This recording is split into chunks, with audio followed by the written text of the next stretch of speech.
नरेंद्र मोदी 8 से 10 जुलाई के बीच में ऑस्ट्रेलिया में होंगे और ये प्रधानमंत्री नरेंद्र मोदी का तीसरा ऑस्ट्रेलिया का दौरा है। लेकिन इस बार प्रधानमंत्री नरेंद्र मोदी का ये दौरा क्यों आखिरकार इतना महत्वपूर्ण है, इसको समझने के लिए हमारे साथ मौजूद हैं high commissioner of India to Australia ambassador Nagesh Singh ji. Sir, thank you so much for talking to DD news. Sir, धन्यवाद। Thank you so much for having me. क्या वो इम्पोर्टेंट टेकअवेज रह सकते हैं जिस पर सबकी निगाहें होंगी?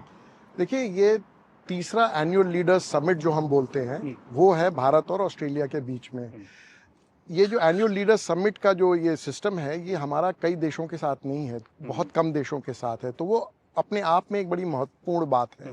प्रधानमंत्री जी का यहाँ आना, स्पेशली इस वर्ष और पिछले सालों में जो आपने देखा कि जो एक पूरे विश्व में एक हल्का सा तनाव है, चाहे युद्ध का है, जो डिस्प्यूट्स हैं, जियोपॉलिटिकल चैलेंजेस हैं, उस संदर्भ में इंडिया ऑस्ट्रेलिया रिलेशनशिप जो है एक स्टेबिलिटी प्रोवाइड करती है हमारी रिलेशनशिप को उस क्षेत्र में जिसको हम लोग इंडो पैसिफिक बोलते हैं। एंड यहाँ आना और एक विजिट होना जिसमें कि समीक्षा की जाएगी कि हमारी जो कॉम्प्रिहेंसिव स्ट्रेटेजिक पार्टनरशिप है, जो आज उसका जो साइन हुई थी, उसके बाद हमने उसमें क्या प्रोग्रेस किया है। और बहुत सारे मुद्दे होते हैं इस ऐसी पार्टनरशिप में, जिसमें कि कुछ आपने जिसका उल्लेख किया, जैसे रक्षा का मामला है, आर्थिक मामले हैं, पीपल टू पीपल कनेक्ट जिसको बोलते हैं, जिसमें कि एजुकेशन, टूरिज्म, रिसर्च, इनोवेशन, ये सब आ जाता है। आपने तो हाईलाइट किया कि किस तरह से एक तरह से मल्टी फैसेटेड रिलेशनशिप है और हर सेक्टर में फोकस रहेगा। लेकिन भारत क्रिटिकल मिनरल्स को लेकर के काफ़ी डाइवर्सिफिकेशन कर रहा है। इस बार जब प्रधानमंत्री ऑस्ट्रेलिया के दौरे पर होंगे तो क्रिटिकल मिनरल्स हो गया, ये एनर्जी जो डाइवर्सिफिकेशन की बात करते हैं, उस लिहाज से कितना इंपॉर्टेंट रहने जा रहा है? बहुत इंपॉर्टेंट होगा, इस पे बातचीत होगी और कि कैसे हम लोग साथ काम करें और केवल बायर सेलर रिलेशनशिप ना हो, कि हम लोग बैठ के उसमें वैल्यू एडिशन कैसे कर सकते हैं, क्योंकि भारत में हमारे पास स्केल है कि जिसको हम अपस्केलिंग कर सकते हैं, उसको प्रोसेस कर सकें। रिन्यूएबल सेक्टर भी यहाँ बहुत बड़ा है, सोलर के साइड पे स्पेशली। तो उन सब चीज़ों पे बातचीत होगी कि कैसे हम लोग ऑस्ट्रेलियन टेक्नोलॉजी को ऑस्ट्रेलियन कंपनीज के साथ पार्टनरशिप करके इंडिया में एनर्जी सोर्सेज जो है, because you know we require tremendous amount of energy for our own growth ambitions, और उसमें दोनों होंगे, जो traditional sources, whether it's coal, whether it's gas, and renewables also, from solar, wind, nuclear etcetera, इन सब पे भी बातचीत होगी। एब्सोल्युटली। आपने एक ई कंपोनेंट की बात की, एनर्जी। दूसरा एक कंपोनेंट है वो है इकोनॉमिक्स का या फिर ट्रेड का। इसके अंदर हम जानते हैं कि सी का नेगोशिएशंस करंटली ऑनगोइंग है, लेकिन क्या ट्रेड को एक अच्छा खासा बूस्ट मिलेगा? सी का नेगोशिएशंस में तेजी आती हुई दिखाई देगी और बायलैटरल ट्रेड क्या और बूस्ट होता हुआ दिखाई देगा यहाँ से? बिल्कुल होगा। आप देखिए ना, उसका उदाहरण क्या है कि एक्टा जब साइन हुआ था, जो लिमिटेड ट्रेड डील थी 2022 या 23-22 में, उससे अभी तक 25% बढ़ गया है। $50 billion bilateral two way trade बढ़ गया है। तो सी का जो ज़्यादा कॉम्प्रिहेंसिव है, एज द नेम सजेस्ट, उससे बहुत बड़ा बूस्ट मिलेगा। एंड जैसे अंग्रेजी में कहते हैं, sooner than later, in the very near future we hopefully will have a good news. There are negotiations ongoing and I am very optimistic about it. और उससे बहुत ही फ़ायदा होता है, क्योंकि फिर यू नो ट्रेड, इन्वेस्टमेंट, सबकी मोबिलिटी बढ़ती है और इंडियन मार्केट डायनामिक है। ऑस्ट्रेलिया में बहुत इंटरेस्ट है, बिकॉज हमारी ग्रोथ पिछले साल की आपने देखी 7.6% रही। बड़ा मार्केट है, हमारे पास स्किल्स हैं, the capacity to upscale you know manufacturing और प्रोडक्शन। तो मैं बड़ा उत्साहित हूँ इस मामले में, बहुत आगे।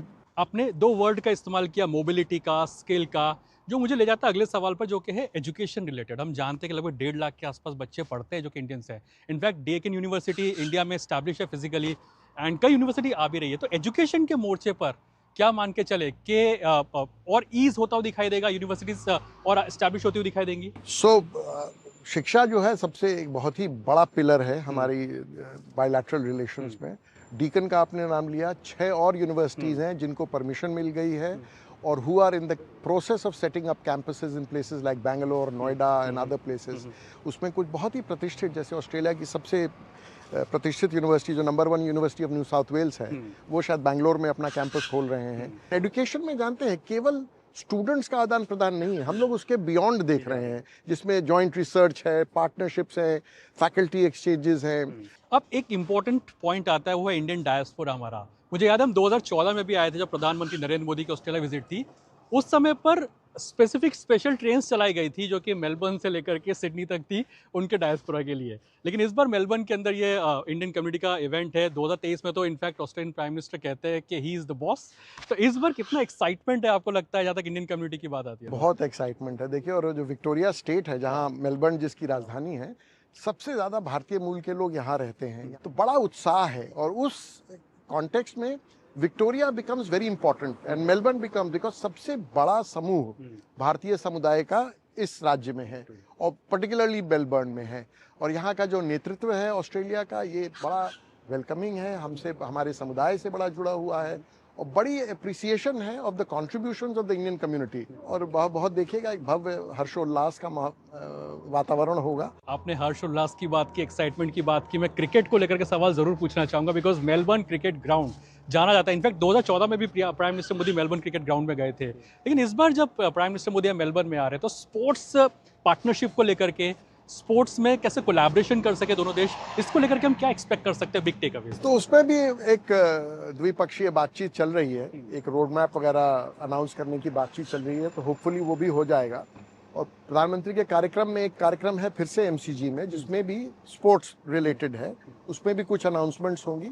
और एक बियॉन्ड क्रिकेट है, मतलब क्रिकेट के अलावा भी, मतलब हम लोग नहीं चाहते हैं कि स्पोर्ट्स के जो रिश्ते हैं वो क्रिकेट तक सीमित रहें, बिकॉज और भी बहुत सारे स्पोर्ट्स हैं। स्पोर्ट्स देखिए देशों को साथ लाता है, बट एक उसके पीछे बड़ा एक इकोनॉमिक इकोसिस्टम होता है, टूरिज्म प्रमोट होता है, इकोनॉमिक एक्टिविटी प्रमोट होती है। तो स्पोर्ट्स केवल दर्शकों के देखने के लिए और एंजॉय करने के लिए नहीं है, it's a very important aspect of today's global economy. उम्मीद करते हैं कि कई बड़े टेकअवेज निकले और भारत और ऑस्ट्रेलिया के संबंध और भी मजबूत होते हुए दिखाई दे। लेकिन शुक्रिया सर हमसे बातचीत करने के लिए इस खास बहुत धन्यवाद। कार्यक्रम के अंदर। एम्बेसडर साफ तौर पर कहते हुए कि कैसे प्रधानमंत्री नरेंद्र मोदी का जो ऑस्ट्रेलिया दौरा है वो महत्वपूर्ण भूमिका निभाएगा दोनों देशों के रिश्तों को और प्रगाढ़ करने की दिशा के अंदर।